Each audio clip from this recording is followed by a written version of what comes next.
पुढची महत्त्वाची बातमी आपण पाहूयात। निवडणुका ताब्यात घेण्याचा मोदी शहांचा पॅटर्न ठरलाय आणि त्याच पॅटर्ननुसार भारतीय जनता पक्षाने आसाम आणि पश्चिम बंगाल जिंकलं।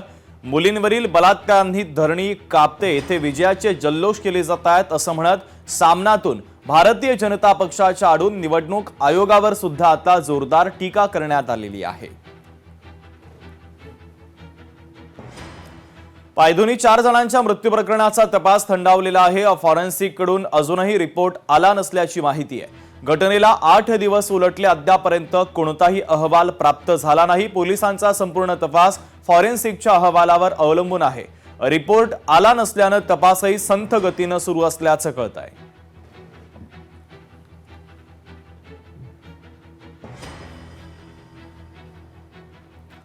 पुढची महत्त्वाची बातमी आपण पाहूयात। हायकोर्टाच्या वतीने आता कुपर रुग्णालयाच्या अधिष्ठातांना दिलासा देण्यात आलाय।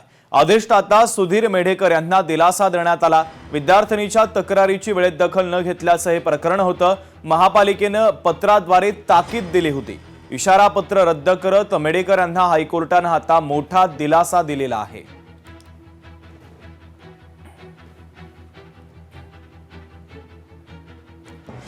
मुंबईकरांसाठी अत्यंत महत्त्वाची बातमी आहे। मुंबईतील काही भागामध्ये आज आणि उद्या पाणीपुरवठा खंडित होणार आहे। जलवाहिन्यांच्या जोडणीच्या कामामुळे महत्त्वाचा निर्णय घेण्यात आलाय। एफ उत्तर एफ दक्षिण मधील पाणीपुरवठा बंद राहणार आहे। एल एम पूर्व एम पश्चिम आणि एन विभागात देखील पाणीपुरवठा बंद राहणार आहे।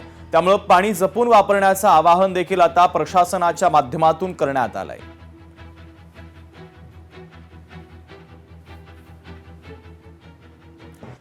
राहुरी विधानसभा पोटनिवडणुकीचा निकाल स्पष्ट झाला असून भारतीय जनता पक्षाचे उमेदवार अक्षय कर्डिले यांनी ऐतिहासिक विजय नोंदवलाय। ज्येष्ठ नेते शिवाजीराव कर्डिले यांच्या निधनामुळे रिक्त झालेल्या या जागेवर भाजपने अक्षय कर्डिले यांच्यावर विश्वास टाकला होता। त्यांनी तब्बल 1 लाखापेक्षा अधिक मताधिक्य घेत विरोधकांचा दारुण पराभव केलेला आहे। पण आज हे जे काही घडतंय, हे काही जे झालंय ते पूर्णपणे हे माझ्या वडिलांमुळे झालेलं आहे। त्यांनी गेल्या 30 वर्षापासून रक्ताचं पाणी केलंय, रात्रीचा दिवस एक केलाय, सर्वसामान्य जनतेमध्ये राहिले, त्यांचे कामं केले, सुखदुःखामध्ये गेले, सर्व काही जनतेसाठी त्यांनी त्यांचं पूर्ण आयुष्य शेवटच्या श्वासापर्यंत समर्पित केलं। आणि आज त्याचंच फळ म्हणजे गेल्या 6 महिन्यापासून या जनतेने मला काही एकट्याला सोडलं नाही।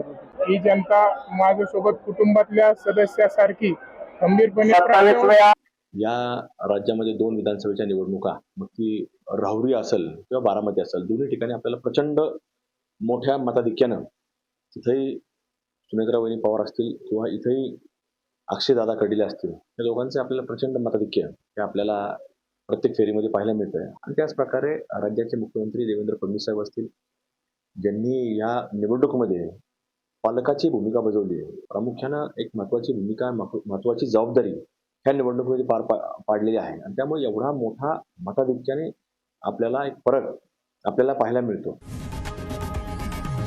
लोकशाही मराठी ऐका, पहा, जागरूक रहा।